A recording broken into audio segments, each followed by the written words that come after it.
एक पॉइंट से दूसरे पॉइंट इक्विपोटेंट सरफेस पर मूव कराता हूं तो हमें कोई वर्क नहीं करना पड़ेगा। तो क्या लिखेंगे, no work is done in moving a test charge from one point to another on the surface of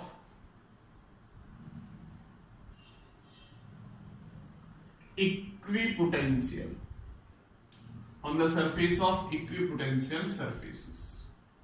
ठीक है, देखो आपने फॉर्मूला पढ़ा है कि VA minus VB is equal to WAB divided by Q।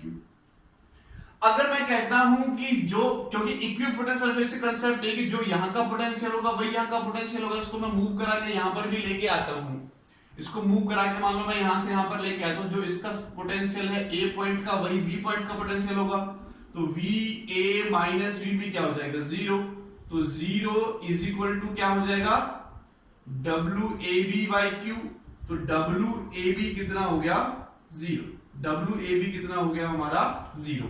यानी हमें इक्विपोटेंशियल सरफेसेस पर एक चार्ज को मूव कराने के लिए कोई भी वर्क नहीं करना पड़ेगा। दूसरी प्रॉपर्टी हमारी इसकी आती है,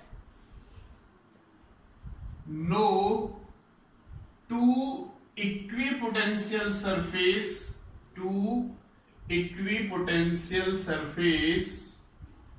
surfaces intersect each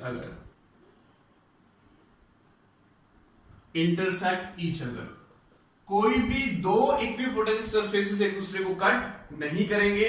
जैसा मैंने आपको इलेक्ट्रिक फील्ड इंटेंसिटी में पढ़ाया था, वहां पर क्या था कि no two electric field lines intersect each other. क्योंकि अगर दो इक्विपोटेंशियल सरफेसेस या इलेक्ट्रिक फील्ड लाइंस एक दूसरे को इंटरसेक्ट करती थी तो वहां पर दो डायरेक्शन होती है इलेक्ट्रिक फील्ड की, जो पॉसिबल नहीं है।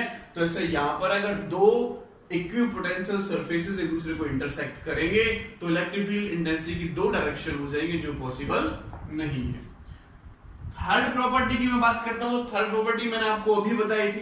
क्या प्रॉपर्टी है थर्ड प्रॉपर्टी, कि जहां पर स्ट्रॉन्ग इलेक्ट्रिक फील्ड होगी वहां पर इक्विपोटेंशियल सरफेसेस क्लोज होंगे, जहां पर वीक इलेक्ट्रिक फील्ड डेंसिटी होगी वहां पर इक्विपोटेंशियल सरफेसेस फार अवे होंगे। और फोर्थ प्रॉपर्टी में डिस्कस कर लेता हूं, in the direction of electric field, in the direction of electric field the potential is decreases, the potential is decreases। तो ये तो जनरली भी आपको प्रॉपर्टी पता है कि अगर एक चार्ज लेता हूं, इधर मेरी इलेक्ट्रिक फील्ड डेंसिटी बढ़ रही है तो डिस्टेंस बढ़ रहा है। आपको पता है जो पोटेंशियल होता है वो क्या होता है, KQ/R। R बढ़ेगा तो पोटेंशियल कम होगा। जैसे जैसे मैं डायरेक्शन में जा रहा हूं इलेक्ट्रिक फील्ड डेंसिटी के में, तो R बढ़ रहा है, R इंक्रीज हो रहा है, तो पोटेंशियल क्या होगा, कम होगा। इलेक्ट्रिक फील्ड इंटेंसिटी की डायरेक्शन में अगर हम जाते हैं तो पोटेंशियल क्या होता है हमारा, कम होता है। तो मेरे पास प्रॉपर्टी थी इलेक्ट्रिक फील्ड इक्विपोटेंशियल सरफेसेस